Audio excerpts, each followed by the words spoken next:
ఇన్ని లక్షల కోట్లు ఎదుర్కొంటున్నారు కదా, బెయిలోత్సవాలు అని జరుగుతున్నాయి. తెలుసా సార్ మీకు? బ్రహ్మోత్సవాలు జరుగుతాయి కదా, బెయిలోత్సవాలు. అసలు వైసీపీ పార్టీయే బెయిల్ మీద ఉంది, మొత్తం టోటల్ పార్టీ.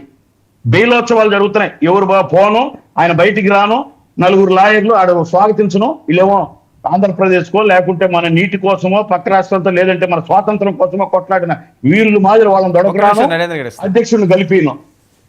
నేనేం చెప్తున్నా అంటే, అంబటి గాని పేరుని నాని ఇందాక మీరు అడిగారు, ఆయన ఎందుకండి ఛాలెంజ్ చేయడం? ఏం చేశాడు సార్?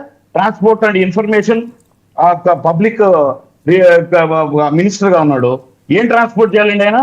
ఏ శాఖను చూడాలి? పేద ప్రజలకు పంచే రేషన్ బియ్యాన్ని భారీ పేరుతో ట్రాన్స్పోర్ట్ చేసుకుంటాడా ఆయన? మళ్ళీ ఇప్పుడు వచ్చి ఛాలెంజ్ చేస్తాడు. ఆయన ఒక మంత్రి. టీఎంసీలు అంటే ఏందో తెలీదు, కాపర్ డ్యామ్ అంటే ఏందో తెలీదు, ఆయన ఒక మంత్రి. తప్పులు చేస్తే అరెస్ట్ చేయమంటున్నారు. కరెక్ట్, ట్రాన్స్పోర్ట్ చేసేసాడు, ఆ కేసులేవి ఎందుకు అరెస్ట్ చేయట్లేదు? అరే వస్తాయి సార్, ఇందాక చెప్పాడు కదా ఆయన ఆనంద్ జాయిడ్ గారు. మీరెందుకు తొందరపడి మీరు అనిపించుకుంటారు సార్? ప్రతి ఒక్క విషయం చెప్తున్నానండి. ఉప్పు తిన్నవాడు నీళ్లు దాకా తప్పదు, తప్పు చేసిన వాడు లోపలికి చేయి తప్పదు. వీళ్ళు తప్పు చేసిన వాళ్ళు కాదు, తప్పులు చేసిన వాళ్ళు 100%. అది ఖచ్చితంగా వాళ్ళు ఊరికే మేకపోతూ గాంభీర్యంతో బయటకు నన్ను చేయమనండి అంటే, పాపం వంశీ మొన్న పోయినాడు, ఎటో ఒకటి 140 రోజులకు వచ్చినాడు.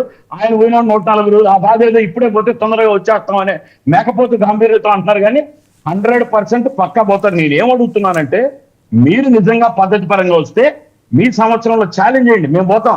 ఆయన టీడీపీ సార్ కూడా చెప్తాను, ఒక 5 మంది ఇప్పుడున్న మినిస్టర్లు, ఎవరైతే ట్రాన్స్పోర్ట్ మినిస్టర్ ఉన్నారో, ఎవరైతే ఇరిగేషన్ మినిస్టర్ ఉన్నారో, ఎవరైతే ఐటీ మినిస్టర్ ఉన్నారో అమర్నాథ్, ఈ 5 మంది మీరు 5 సంవత్సరాల్లో ఎలగబెట్టింది ఏంది, లేదా 1 సంవత్సరంలో మీరు జగన్మోహన్ రెడ్డి పాలనలో ఏం చేశారో మీరు వచ్చి కూర్చొని ప్రకటించండి. మీ నాయకుడిని రిలీజ్ చేయమనండి.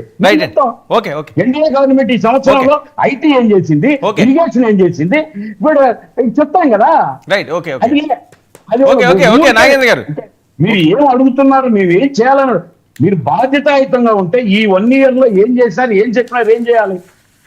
తల్లికి వందనం అనేది ప్రపంచంలో ప్రజలంతా వైసీపీ నాయకులు, నేను చెప్పాను మా చుట్టుపక్కల 100% వైసీపీ నాయకులు. మా ఇంట్లో 4 వచ్చింది, 3 వచ్చింది. ఇట్స్ ఏ రియల్లీ ఫ్యాంటాస్టిక్ అని చెప్తూ ఉంటే, అక్కడికి వచ్చి సంవత్సరం లేట్ అయింది.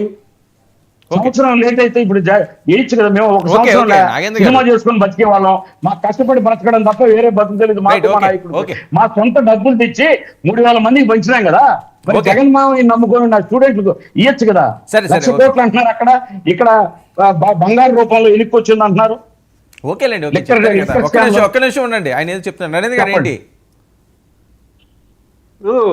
వాళ్ళు డైవర్ట్ చేద్దామని అనుకునే ఒక కాన్సెప్ట్ వచ్చినప్పుడు మనం ఏం చేయలేమండి. ఇప్పుడు మేనిఫెస్టో ఏమని చెప్పి వచ్చారు చెప్పండి? మేము అధికారంలో, బహుశా మా సోదరుడు నాగేంద్ర గారు మరి కరెక్ట్ గా అది విన్నారు లేదో చంద్రబాబు నాయుడు గారి స్పీచ్, ఒకసారి వినమనండి, తప్పేం లేదు. వినపోయిండా లేదా బహుశా గుర్తు చేయటకన్నా చేయనండి. నేను అధికారంలోకి వచ్చిన వెంటనే అని అన్నారు కాబట్టే ప్రశ్నిస్తున్నాం. లేకపోతే సరదానా? మీకు నచ్చినప్పుడు ఇవ్వండి. నేను 10 చెప్తాను సార్.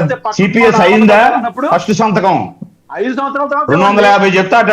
మీరు ఇవ్వండి. జగన్మోహన్ రెడ్డి చెప్పినట్టు అన్నా సిపిఎస్ ఎందుకు బ్రదర్? అటు ఉండండి, ఒక వారం నేను ఇటు వస్తానే. ఉప ఎన్నిక ఏమైంది?